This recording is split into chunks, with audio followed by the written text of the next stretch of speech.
So, welcome to this very panel. So, our topic today is publishing pains. I mean, we're entering, like it says on the. Oh wait, before I begin, could we have one more fact about each of you individually? Just something that none of the members in the audience would know about, or Why should we tell you these things? just keep it very informal. Well, I can tell you that I read a Mills and Bourne every day for 5 years in college and then stopped reading romance altogether. So, Oh, okay, that hasn't affected. so that affects my publishing life a little bit, which is why I said it. Fair enough. No, I don't have anything else to say about myself, but I think we'll get into more details as we go along.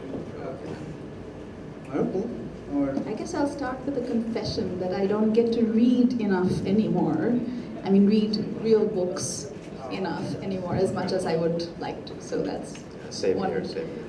fact, sadness confession. so over here today, we're entering an era when publishing may not be the exclusive provenance of substantial institutions, as each one of you are involved so heavily in the publishing business, and like each different different regions.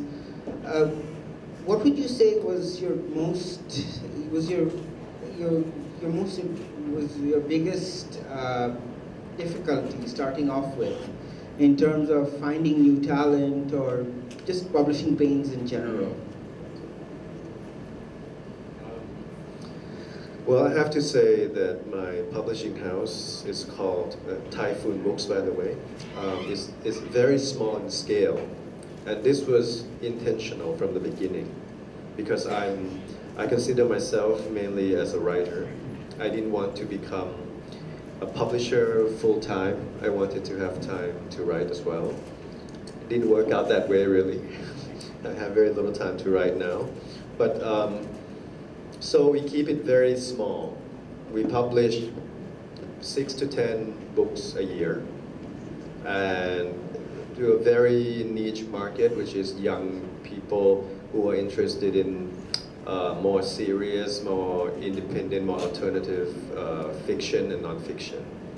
So it has always been a kind of learning experience all the way through from the beginning. I mean, I had to talk to friends who were older than I was, who were also writers / publisher, how they started. So I learned from people who did it before me.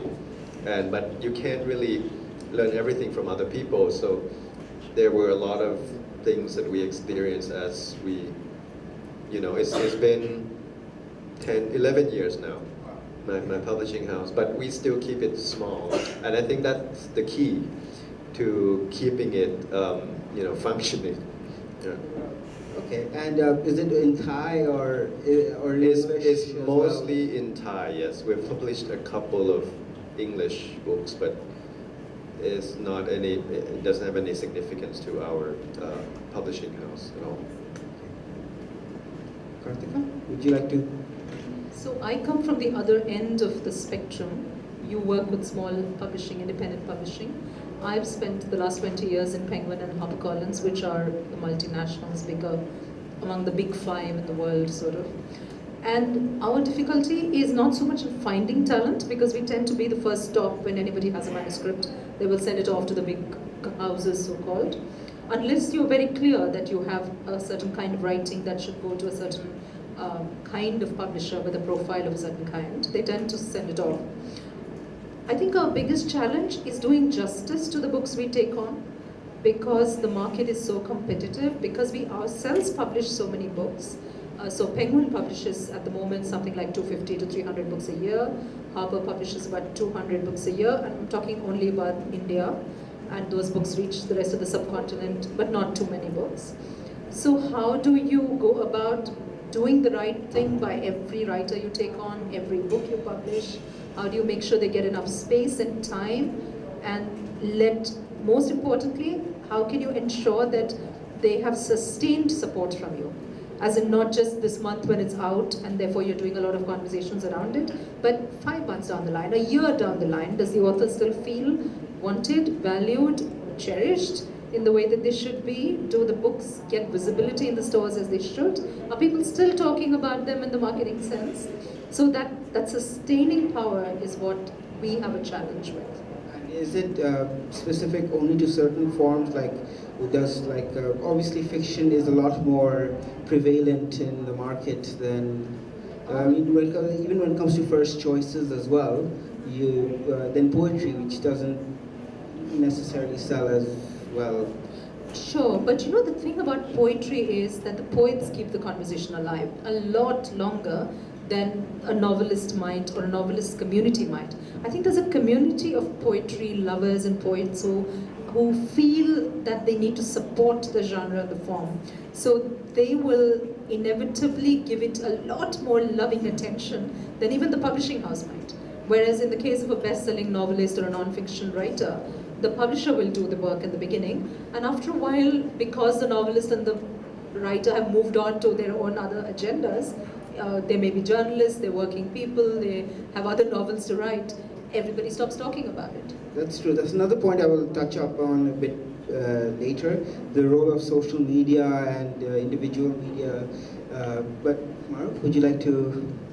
I think I'm pretty much in the middle because we're a very diverse yeah, but I panel. think yes, but at the same time, I think I'm aspiring towards, we're trying to be more comprehensive with our work, and I think I know exactly what Karthika was talking about regarding doing justice to the books, because we're a very small independent press, but we do take on quite a bit in terms of bringing out 30 to 40 books a year. So I mean we're trying to scale it down so that we can do justice to the books that we are taking on. And because we are primarily publishing academic books, it's of a, and we do have a wide range by default, because we've been the only English language publishing house for a long time.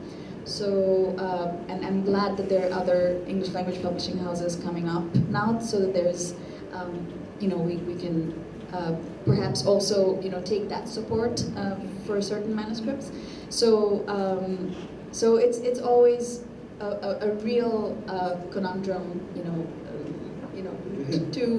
and also to work with authors, because we have very limited editorial capacity, but of course we have very high aspiration for the kind of quality we want to attain editorially and production-wise. So that's also something, in a very resource-constrained environment, it's always a tug of war between quality and time and attention, and like you said, sustained attention on books. So, and given that we publish fiction, non-fiction, academic books, poetry, we just published Shazer's book this year for the LitFest. So, so also to do justice to the variety of genre that we are working on. So that's okay. And what would you say would be the most in terms of marketing the books individually? I mean, you're both representing three different three different sizes when it comes to houses. So how would you leave it more to, like in your case, would you leave it more to the author, as Karthika was saying, to do all the marketing and everything, or is there like a sort of a good mix between the two? I think we like to have a good mix, and I think we could do better as publishers. There are more opportunities nowadays to explore in terms of giving the book better visibility. So we almost feel that we are in the fringe and not being able to reach out much to the Western audience, which really requires to have some exposure to the kind of publications that we're bringing out. But at the same time, I think we also rely heavily on our authors, in terms of promoting their own work, and because we need to work in collaboration with the authors quite a bit. And is this the same case with HarperCollins? I think it comes down to money finally. How much can you put behind a book? And when it comes to money, then obviously the bigger publishing house has the money, because we just have more in every way, right? We have more, bigger budget, bigger advances to offer the author, bigger print runs, all of that. But the difficulty is that if there are 200 books that are being published, there may be 20 books that will get all the marketing, that will get all the marketing clout and muscle and conversation, because your resources are really limited within the publishing house. You have a small bunch of publicists working this, right? And you also know that the hard truth is that 80% of your books that you publish will sell equivalent to 20%, which will actually make up your entire revenue. And if you are a smart person going by the figures, then you're going to put your marketing behind that 20% and let the 80% sell, because you know it will only sell that much, and it will do what it has to do, and you will do the bare minimum for it. This is the way a big corporate publishing house's philosophy would work, right? To buck that trend and to say, no, we're not going to do that, we are going to put attention behind every book. We're going to try and take the 3,000 to 5,000, the 1,000 to 2,000, and let the 30, 40,000 copies seller actually go beyond that. Means that you have to be innovative about everything. You have to find cheap ways of doing things. You have to rely heavily on social media, on book clubs, things like that. But is it like mostly done through the individual, or like how we actually books? have a whole system in place. For instance, we might take a book that we might publish. Say we just signed on Shahid Afridi's autobiography. Okay. Now when we did that, once the signatures were in, the contracts were done, we put out a press release saying we've just signed on Shahid, and this book is going to be a tell-all, it's going to say XYZ. It got picked up via services, it got into all the media, all the newspapers, magazines, everywhere, and on Twitter, Facebook, all of that. So you begin from there, which is like a year and a half. We're not expected to publish it till 2017 end, but you've started the conversation now. And closer to time, you'll have an entire marketing plan, you'll have a digital strategy, you will know how many posts you're going to put out in how many days, you'll know how many Twitter posts you're going to put out, you're going to organize Twitter chats for the writer, you're going to do an multi-city tour of the writing. All of that is going to happen. But for all of that, you just need cash, you need money, and you need the guarantee that you're going to sell a certain number of copies to recover that. Okay. And what are the expectations for since you're sort of geared towards only publishing very few, which is like you said, the opposite end of the spectrum. The opposite. What is your I'm expectations? envious of this setup. Can I be part of it instead? Come and join us.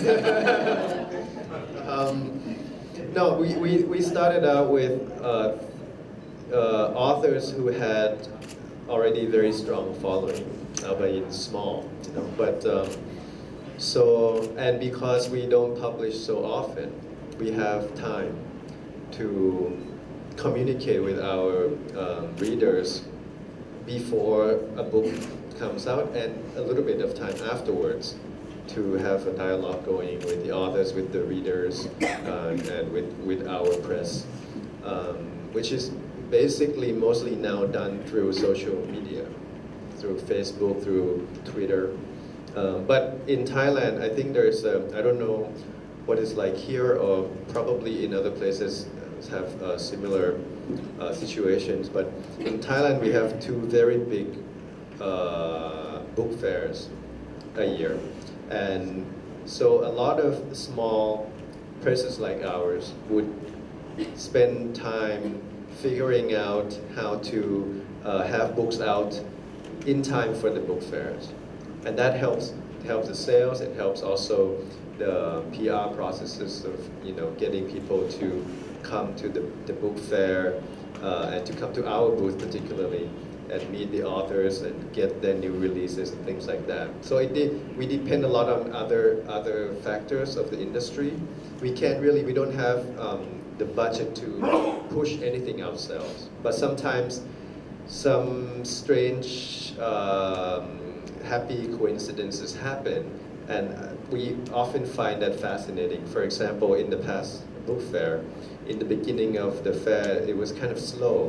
I think a lot of international book fairs also are in decline, you know, like less people attending, slower traffic. But during this one, somebody shared a Korean pop idols reading list. Oh, I'd like to see that. Yeah, and K-pop is huge in Thailand, and a couple of the books on the list we publish. Wow. So that's like audible. Just But it's random. It's kind of like Animal Farm, you know, Catcher in the Rye, things like that, and so suddenly the third day or the fourth day, our sales became, you know, like strangely high, and we were wondering like what's going on, you know. But a lot of other publishers experienced this same, you know, this same thing because the books were on his list. So there was this kind of like strange trend going on in that book fair where this, you know, previously unknown, to me at least, K-pop idol became like a huge icon in the book fair for helping us promote and sell our books, you know. So for small presses, we experience a lot of this kind of strange incidents. sort of like a natural marketing through just naturally. And Maruk, I want to ask you, over here in Bangladesh, we're very fortunate, you know, to be here in the Dhaka Literature Festival. But in terms, you know, where we get writers and exposure from all, you know, from writers across the world. But it's very difficult in Bangladesh to sort of have that just naturally without, you know, this importance. Like in India, we have so many different book festivals, and you know, you're just talking about book festivals in Thailand. And so, what, as a publisher, how do you feel about this in terms of, you know, wanting to obviously push the books, but not, you know, having these drawbacks in that sense? Yeah, I think you know, the way I have observed it over the years, or you know, from what I learned from our publisher and his experiences, you know, doing English language books in Bangladesh, and also looking at the way the industry has behaved here. I think, you know, we've been rather insular so far, and you know, we've not really gone out much, but it has started to happen. So I think we're, and also in terms of developing the professionalism in publishing, we've been rather slow in adopting some of the professional practices in terms of, you know, having a proper contract with an author, and you know, and also to have a balance between, you know, the author's expectations of how they benefit from their books, and you know, and that whole culture around, you know, publishing professionally. So, but I think that's begun to change now, and you know, we are looking at options or possibilities of, you know, exposing our local writing internationally, doing more translations, going to international fairs. So we, you know, there was a Bangladesh booth.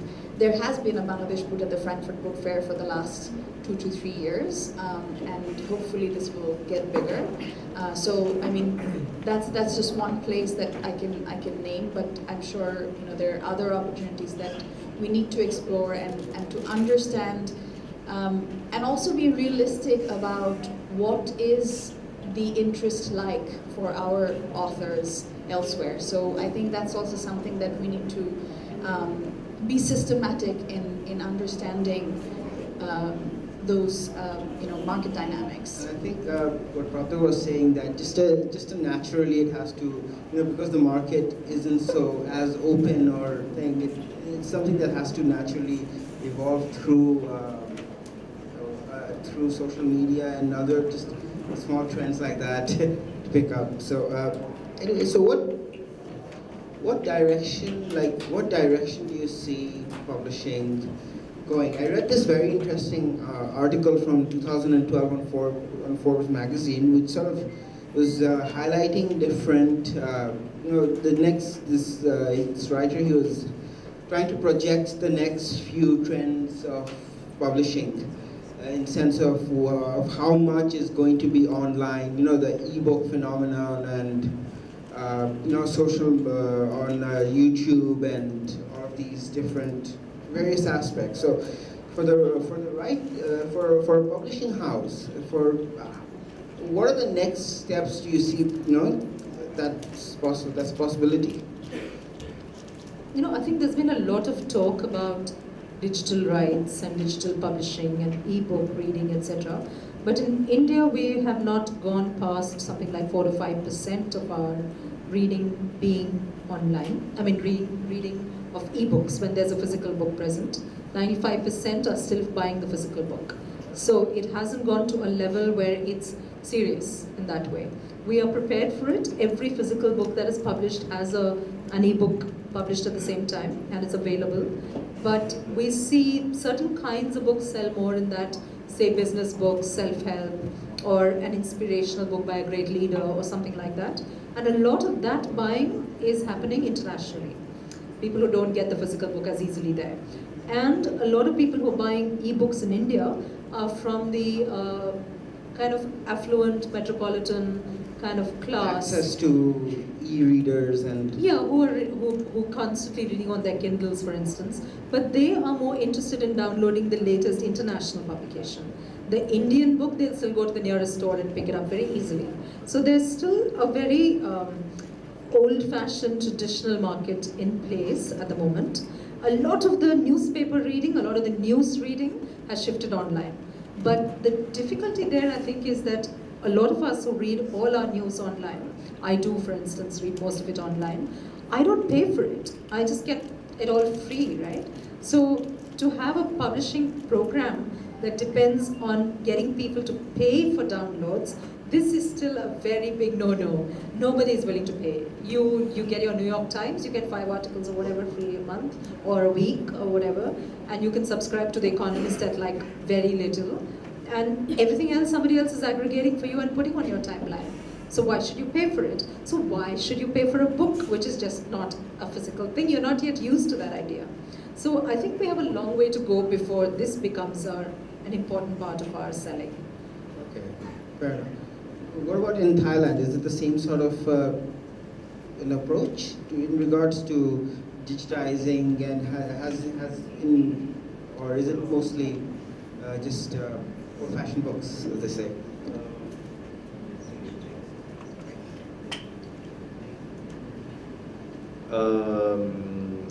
Few years back, I would say maybe starting around 5 years ago, there was a lot of hype in digital publishing, and a couple of companies popped up to sort of push this forward.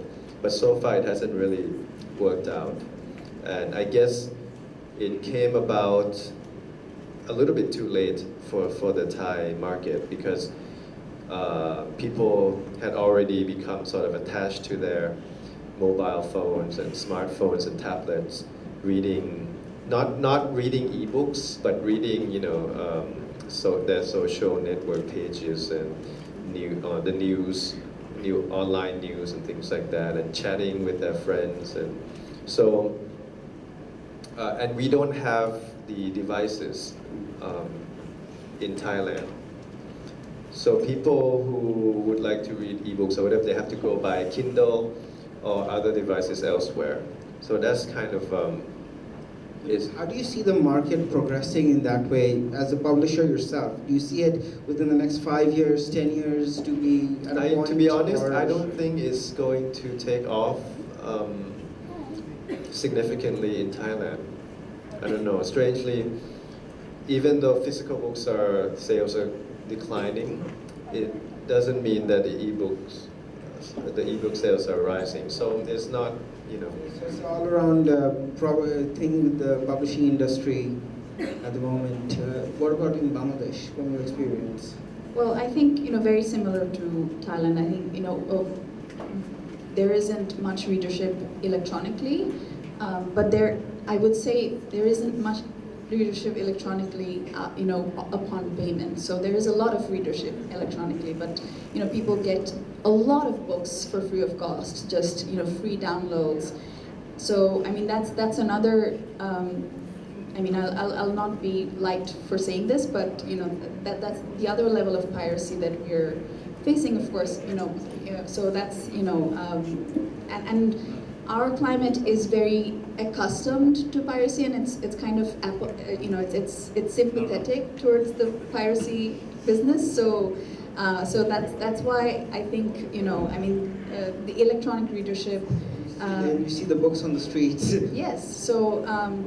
And some authors are also happy to see their books on the streets. Yeah, so they think they're bestsellers when they're on the street. You've made it. So all that reality is, of course, hitting us from different directions. But I think it's also important to look at, what kind of books are we talking about? Because I think for academic books, it's almost nowadays it's a must for us to have an electronic version.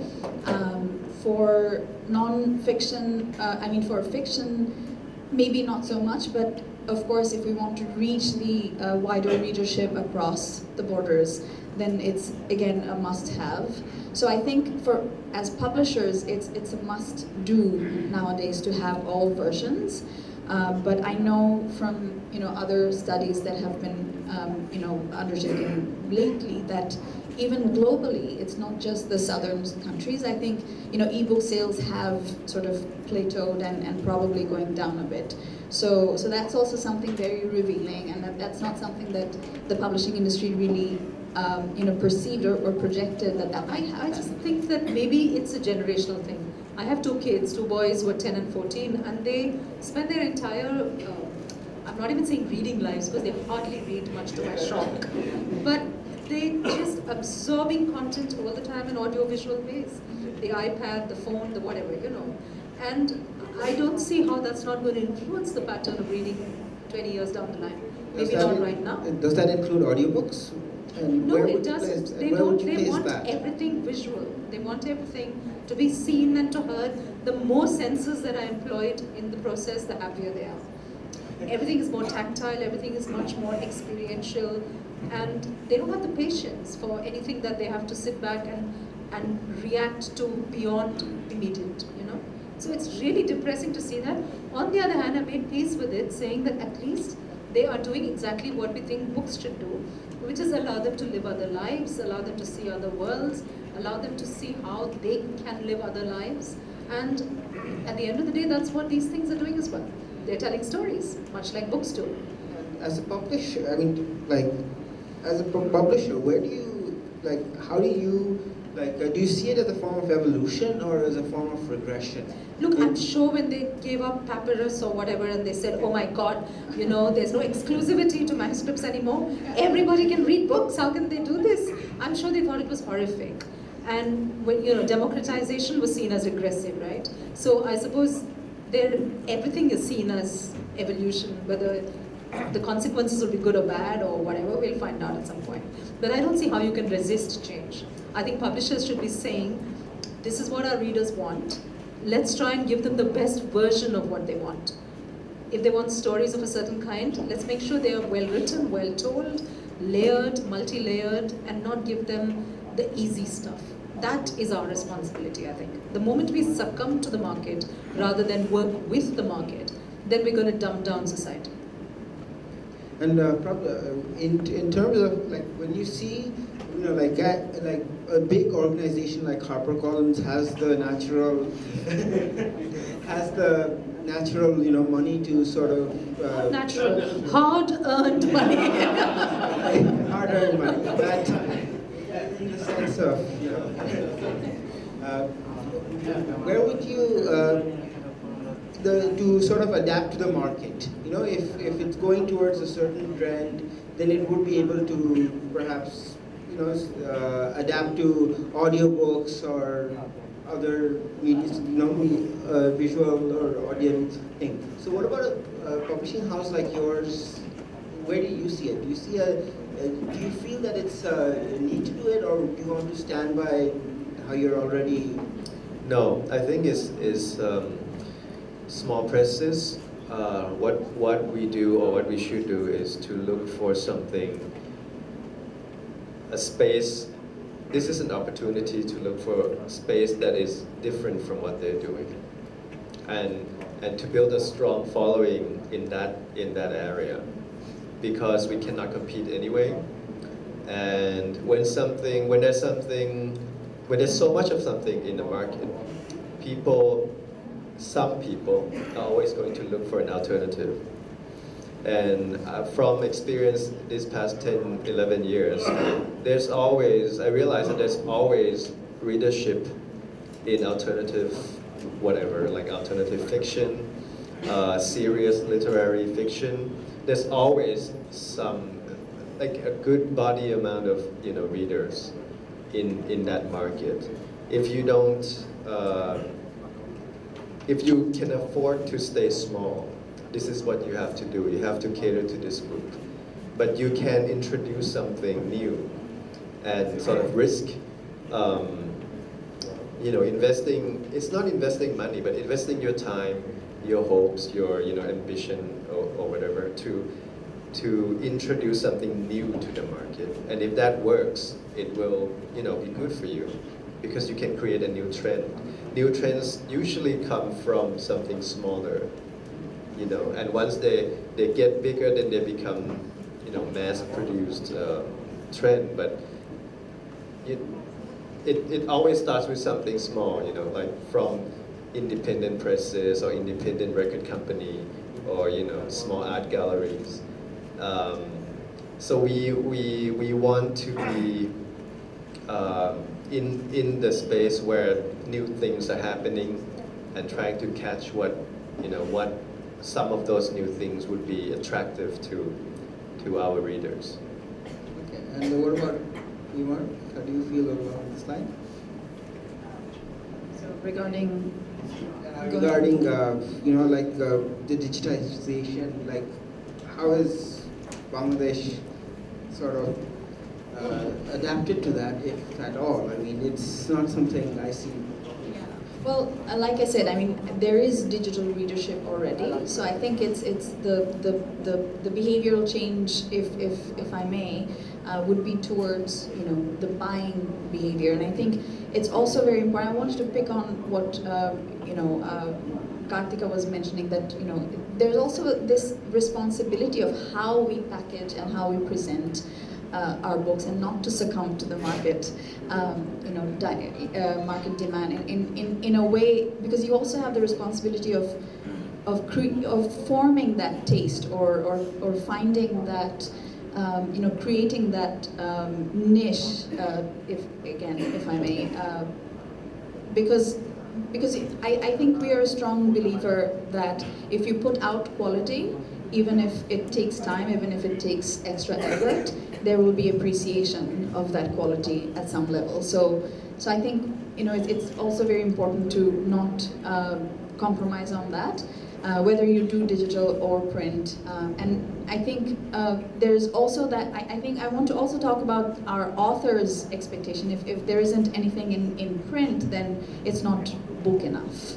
So I think that's... Is that a mindset thing? Yes, and I think that's absolutely fair on author's perspective to have that, expectation. And it's, again, our realities that, make it very difficult for us to decide that, we know that a certain book, it probably doesn't have readership over 100 people in Bangladesh, but we are still having to, really do our calculations that do we print 500 or 1,000 copies of that book, whereas we could probably just do an electronic edition, see how it does, and then so I think it's a learning curve that we're going through as publishers, as authors. So we're trying to work with authors and I try to, share as much as we can in terms of our realities and, what the prospects could be, and maybe we could, make that journey together. So that's something that, from our, I wouldn't speak on behalf of all Bangladeshi publishers, because I think, we have a very special kind of publishing program, which is, I hope that there were others that we could share our experiences with in Bangladesh, but I'm sure others are also. I don't know how it works with you, but there have been some interesting experiments, I think, in India. One of the writers I work with was doing a book on Gujarat, on the state in India where there were riots in 2002, which caused a lot of stress and communal tension, which continue to be a problem where our Prime Minister is concerned as he's passed, in a way. And publishing on that subject has always been a little fraught in the last few years. But this journalist, who's a really incredibly good writer and a really brave journalist, gone off to spend a couple of years there looking at the aftermath of what happened and to track the lives of these people who killed during the riots, who killed very violently, and to see what happened to them after that and how they have themselves reconciled or not reconciled to the reality of their own brutality. And she's also talking to a couple of other people who are victims of this violence. So she's creating a narrative around that, and she's living there. And because she needed to live in the state and travel and all of that for a long time to really get to the matter, she needed more money than the advance that we could give her as a writer. So about 6 months ago, she created a little video, and we went to a crowdsourcing funding space. I forget what it's called now, but it's one of the major ones out there. And she then put out a video saying, this is what I'm doing, this is my publisher, this is when I hope to do it, and I need money to help crowdsource this. Within like 30 days, she had more money than she had actually put out there, saying this is what I need for the project. She got more, and there were promises of more if more should be required. I think this is brilliant as well, that where the economy of the publishing itself does not sustain it, where the scale is not great, but the book is still important, I think readers will start supporting projects like that. And we now have one more avenue, therefore, to look to. And this could also work very well for independent and small publications in order to sort of, so I think, so rounding off this talk, about just the general pleasures that you've had as a publisher over the years. Pains. We've had enough. I mean, there is a lot of. We gotta have a good balance of both. So, we can discuss a lot about the pains, and I think we have a bit, with all these things that are affecting the industry. So, just a lighter moment, sort of. Well, book is a culture. I think there's that part that attracts people, or that's at least how I became interested in writing or reading, publishing. There is that community, the sense of having an artistic community, getting to know writers, getting to know readers, going to bookshops, things like that. This is all, it sometimes can be overly romanticized, but it's still important, And I think a lot of people now, when there's so much talk about physical books dying or paper is gone or whatever, there's always kind of a rebound of people who want to hold on to that culture, and that's I think very important. Now you can download music for free, but there is now people who are willing to spend a lot of money on buying vinyls again, So, and I think book is the same thing. Now we're seeing a lot of beautifully designed and published hardcovers. People spending a lot of time to gives a sort of natural inclination. Like details, yes. And at the end of the day, when the power plant explodes, you still have physical books that you can read in the sun. You know, so in the end, that culture is still going on. It's still strong, very important, and unpredictable. So I don't, when this talk about like physical book dying, I really don't believe that. I think the digital thing is just so that's you have to do that because technology is always changing, and in the future, if somebody comes out with paper thin tablet or something that feels just like paper and you can sell it for cheap or whatever, then all the people who don't have digital files will be like, oh no, what are we gonna do? So we have to do it. But at the moment, it's still enjoyable to read, physical books and going to bookshops and things like that. Do you feel this same way? Yes, I think I never bought the idea of paper books disappearing. So I never feared that it will disappear because that's exactly how things have happened. I mean, there's been a rebound, and books have become prettier, and we get to show off quite a bit. How sophisticated our production has become. So it incentivizes the readers to also be a part of the to be a part of the whole book process in the sense that. Yeah, so they're more, I think books are also becoming more collectibles, physical books, there's a genre of collectible items, so it's more than just something that you read that, people buy books for different reasons nowadays, so, but I think, going back to your question of, pleasures, I think, I'm in publishing almost by accident, but I think, the fact that I've stayed on. I think the space is stimulating. It always keeps you alive. The thrill of finding a new writer or a new book. Yes, and all the way through. I think there's pain. I would say it's 90% pain, 2% pure ecstatic joy, and the rest 8% depends on how the sales are, so it could go either way. So, but in that 90% pain, I think there's a lot of joy interjected and stimulation interjected in the process. Karthika? It's all joy. It's just there's no pain in it. Honestly, it's just like you just got lucky, man. You just hit the lottery when you decided you wanted to be an editor, and the rest of your life is just about books and writers and people who celebrate books, whether they're anxious to write it or not write it or whatever. But your entire conversation in a day is around books, around words, and I just think that's amazing that I, got there at all. And the joy of it is not just that I get to work around it, but that the people you meet in this space are all,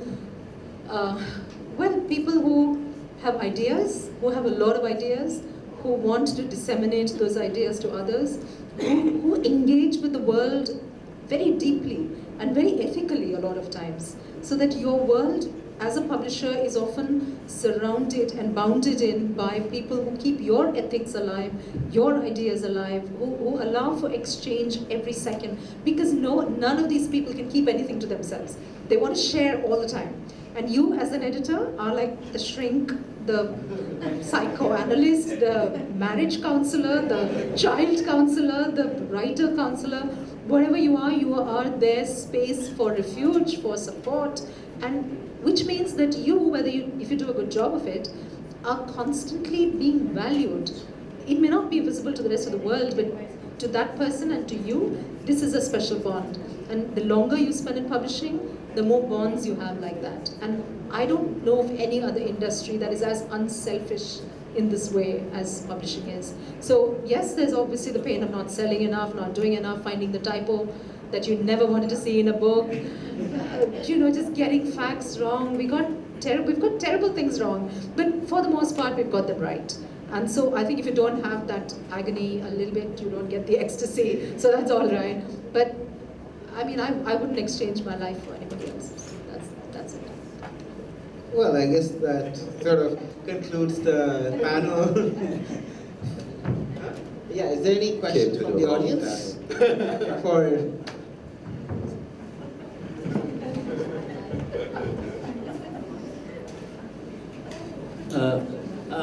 understand in the past, manuscripts used to be edited by the publishers. But I may be wrong, but I understand now that it's more like the author has to have his work substantially pre-edited before submitting to the publisher. Is that accurate, or? No, that's not true. We do, what you're talking about is the stage at which the author is not perhaps able to submit a manuscript that is as polished as it could be. So they themselves go away and maybe try and find editors who will help them. But that is basically to help them get a better judgment decision from the publisher. But when a publisher takes on a book, they do the editing. They don't go out for it. And does it vary from small press to big press? Have you ever found that you had to involve the authors to be a part of the whole production or the whole editorial, the final process? It depends. It varies from case to case, so I can't really generalize. I mean, there are instances, I'm sure, where we get support from the author in terms of buybacks, purchases, or they might know someone who's willing to pick up a few hundred copies. Those things definitely help, and we all do them, I'm sure. Any other questions? Got the mic also. I was wondering, you haven't talked about children's books. That possibly is a different world because it's mediated by the adults. Okay.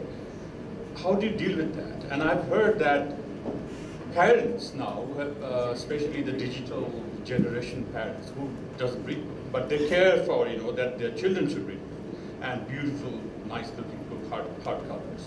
So I would like to, have your reflection on that. So in India, I can speak for that. One of the things that children's books do is they need to be picked up by the child.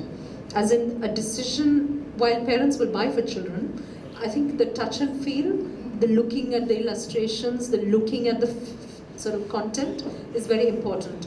So we find that children's books sell much less online and more in the bookstore. And parents take their children there, or they buy gifts for other children or whatever. But we find there is a great deal more interaction between customer and seller, and therefore with the publisher. But it is the most difficult thing to publish, in the sense that unless you're looking at a Harry Potter sort of situation where it's not about the artwork and so on, you're looking at having to create beautiful products with beautiful artwork, great paper, all together soft edged and good for the child and all of that, at some incredibly low rate in the subcontinent certainly. Our people don't want to pay money for books. So you have a really hard struggle to match what comes in from the West. And the West often has remaindered a lot of children's books which get in really cheap into our stores, and you can't stop it. Despite all the legal aid you might get, there's just no way to stop it. So you find yourself in a very unfair space there. It's just not a level playing ground. But at the same time, in the bookstores in India, year after year they tell us they grow by 20 to 25% in terms of sales, in terms at the retail point. So clearly there is a substantial growth in that segment, but the price is the deciding factor. So it's a really difficult negotiation you have to do all the time. We can take one more question.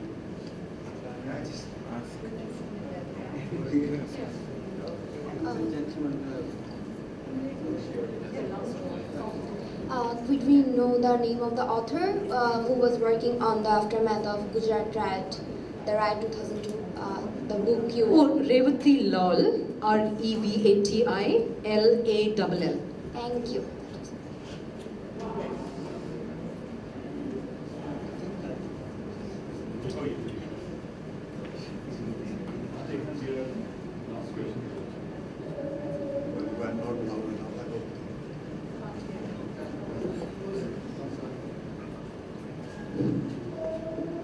I was very impressed with Kartika's responses as a representative of a rich publisher.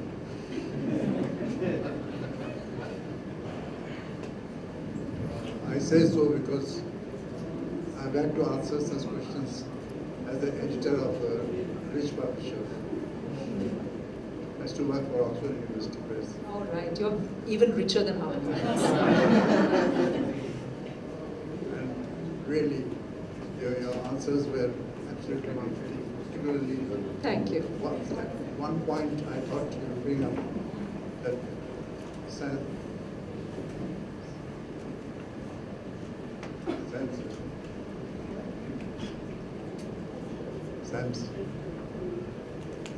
But a gentleman asked a question about asking outside editors to edit books. Yes, yes.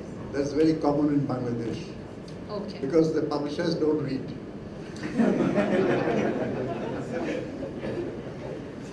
Defend your space. Thank you. One last question. About the children's book, where what the only one who does children's book in English. But what Kartika said was correct. We still have those foreign books, Russian books, and books from India also, sold at a very cheap rate in the footpath. And you can think of producing any from the publishing houses. That's all I just wanted to. Thank you. I think it's also to do with the way we view parents and adults, that's all of us, seem to view entertainment over education or learning of a different kind over textbook education. We just don't want to pay for what's not considered to be information. That's the tragedy of it. And we have one last question. It's not so much of a question. I would like to first thank and congratulate the panel, because next time I hold a book, I don't know where it will be. I will know about the pain and pleasure calculus. I think you have given us a very good insight into what goes on. What I was thinking, listening to you, is that we hear a lot about, and globalization is the buzzword today, and yet we know many outstanding scholars in our country, and of course the iconic figure Muhyiddin Bhai is here. Because they don't get a good publisher, they remain constrained within the country. Even Tagore, after that first flurry of Gitanjali, there was a big gap for decades, only being remedied now. So would you, my nephew Shehzad rightly mentioned HarperCollins, would there be more intensity in sort of integration? There is FDI, there is investment. Why not more so in the publishing trade? But all the same, I think you have done a remarkable job, and I belong to a generation which romanticizes books, even looking at it. I don't think whatever comes in between, digital or otherwise, we shall give up the old book reading. Thank God for that. Yeah. We pray for that, even with Can I just for say, this generation. Yeah. No, what you were talking about in terms of why publishing, I mean, I'm just saying that the scale is really small. The money that publishers make, I mean, look at it. At the end of the day, the margin for a publisher is something like 7% net. And if you're pricing a book at, let's just say 100 rupees, and you're making 7 rupees at the end of the day, and that money comes into you at the end of a collection cycle, which could be 200 days. So the entire industry is so impractical. The idea of the book may be romanticized, but sometimes I think we romanticize our own industry to keep it going, because anybody who looks at it as hard business will say this is not a business. This is like some cottage industry that's run by some random people with some passion for it. It's just not professional enough at the moment anywhere in our subcontinent at least, and maybe in the whole of Asia, I think. So I don't know if there is any possibility of greater investment coming our way. I'll just quickly say two things. One, in India that's happened really interesting, which is that Amazon has just acquired 100% stake in a publishing house in Delhi. It's called Westland Publishers. It's located, actually maybe it's headquartered in Chennai, though they're in Delhi as well. And Amazon has never bought a publishing house before. They have tried publishing in America, not very successfully, I think. But this is going to be a different thing altogether. The reason for this is probably that in India, Amazon cannot be a 100% owned retailer. So they're unable to really get themselves in there, whereas we're a big market for them. So I don't know this being one way to possibly approach the dilemma of not being allowed to. That's one thing. The second thing that's really opened our books up in the marketplace for us is that television and films and places like Amazon Video, Netflix, all of these are beginning to show a lot of interest in books as content. And we've seen that in the West a lot. I mean, Game of Thrones is the biggest property going, all of that. But very little has happened in the subcontinent, I think, at that scale. So gradually, filmmaking, Bollywood is becoming more professional. They're looking for good scripts, they're looking for good storytelling. They are becoming more professional in the way they approach writing, yeah. So for all of these things, I think the market is set to change as well. And maybe that will allow for greater investment eventually. Thank you. Thank you to my wonderful panel today.